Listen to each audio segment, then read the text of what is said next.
Some consider our next guest the Howard Stern of hip-hop radio. He's known for his unfiltered celebrity interviews on one of the most popular radio stations in America, The Breakfast Club. He is a New York Times best-selling author, and his newest book is called Shook One. Please welcome Charlamagne Tha God.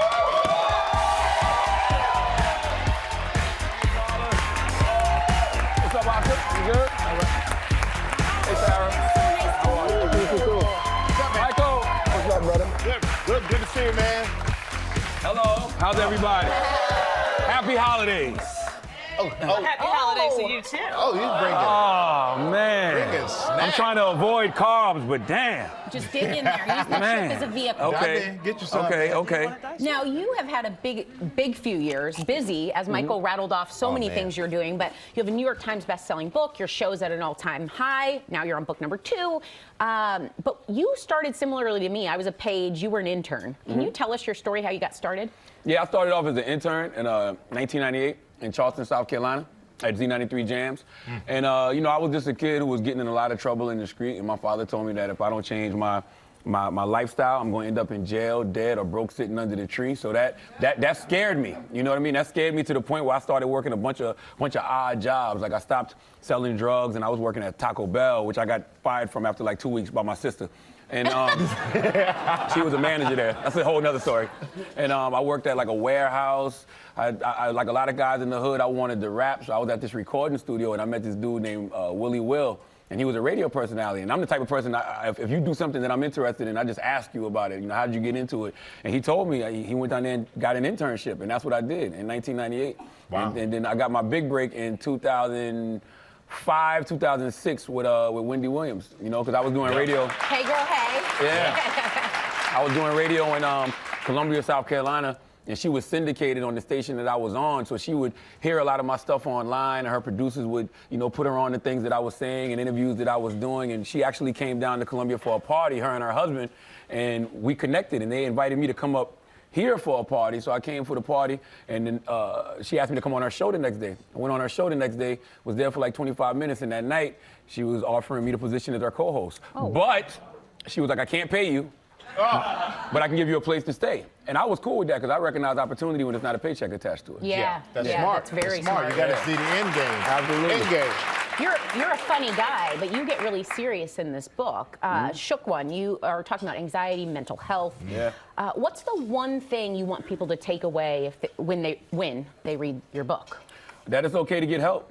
You know, it's okay to not be okay. You know? Yeah. I mean, for me, it's so interesting because I've always, you know, dealt with anxiety, and, you know, I started going to therapy last year to get a handle on it. And, you know, when you're in therapy, you start unpacking all kind of things. You start getting to the root of trauma from things that happened to you when you was younger. And, you know, I'm in there discussing issues that I had with my father. And, you know, you go through these stages of depression and insecurities and things of that nature. And, like, my father actually went to therapy for a long time. He was going to therapy 2 and 3 times a week. He was on 10 to 12 different medications, and he never told me this until this past Thanksgiving. And that's because he read my book. So imagine if he would have told me that story years ago. Instead of being in therapy trying to unpack 40 years of baggage, I'd have been in therapy just unpacking, you know, 15, 20, I don't know. Yeah. Yeah. But the thing is, though, there is a stigma attached to it, especially as a you know, African American, as a stigma attached to doing that, or as people in general, because you don't want to show any signs of weakness. But it's really not weakness; it's about being more aware and trying to make your life better. And especially growing up in the hood, because if you grow up in the hood and you show any signs of weakness, then you fooled. Exactly. So a lot of times we got to sit around and put our chest out and act all tough as a means of survival. It's like a survival tactic. And one thing you do on your show, which I like, I love it actually, it's called Donkey of the Day. Yes. Where people do some stupid stuff and you shout them out. I give people the credit they deserve for being stupid. So here we go. We want to do our own personal Donkey of the Year stories We're for going to give ourselves. ourselves credit for being stupid. Oh, I got a lot of those. So we'll start with you, Sara. My donkey of the year would be when I got this job. I was at lunch with our British boss, and not a lot of emotion there. I was bawling, and I cried so much that I apologized the first 2 times. He's like, "It's good, it's good," and he's like, "It's a bit much." Like, and I just kept crying. I was So hold on, ugly he gave you crying. the job out of sympathy? No, What happened? What happened, Sara? What are you saying? there was definitely some sympathy be involved. Okay. But every time he sees me, I'm like, no tears. And he's like, good. And I guess my Donkey of the Year story was not really this year, but it feels like it was just last year. I was letting one of my cars down off a lift, and I'm letting it down. I'm Nice holding humble the brag, thing. Michael. One of my cars. I only have 2 cars anyway. And I let the lift down, and I'm looking at the thing go down, and I'm like, maybe I should move my pinky, but nah.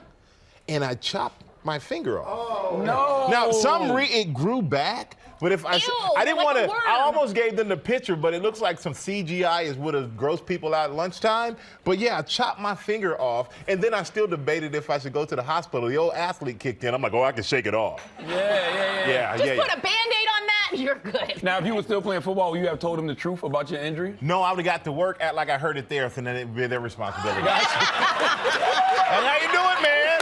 You don't give it up. Hey, you too. Hey, how y'all doing over there? We're ready for lunch. Yeah, you're so You know good what's in so the kitchen. funny? Those two over there laughing at our Donkey of the Year stories. We're gonna find out what yours are Yes, in the we break. are. I tell you right now. Oh, But boy. Charlamagne, man, got Thank nothing you. but love and respect. Oh, I don't get to for do you. a Donkey of the Year? You like Donkey? We figure you don't do anything wrong. No. Okay, what's your Donkey of the Year? I think for me, my Donkey of the Year would have been the fact that I'm walking around with these corns on my baby toes. So it's like, I'm gonna show y'all, right? Like all year long. No, I'm serious. All year long, I've been fighting not going to the podiatrist, but like these shoes, like stuff are hurt. So look at this, right? This right here, look. Like, it burns. Hold on, I just got a pedicure yesterday, so my feet are fire. But if you know any podiatrist in the tri-state area, New York, New Jersey, I want to get these removed. I'm tired of living like this. I'm tired of living like this, Don't be please. afraid to ask for help. All right, we'll keep the Exactly. food over here. Oh my God, Charlamagne's book, Shook One, Anxiety Playing Tricks on Me, is available in stores right now. Make sure you go pick it up.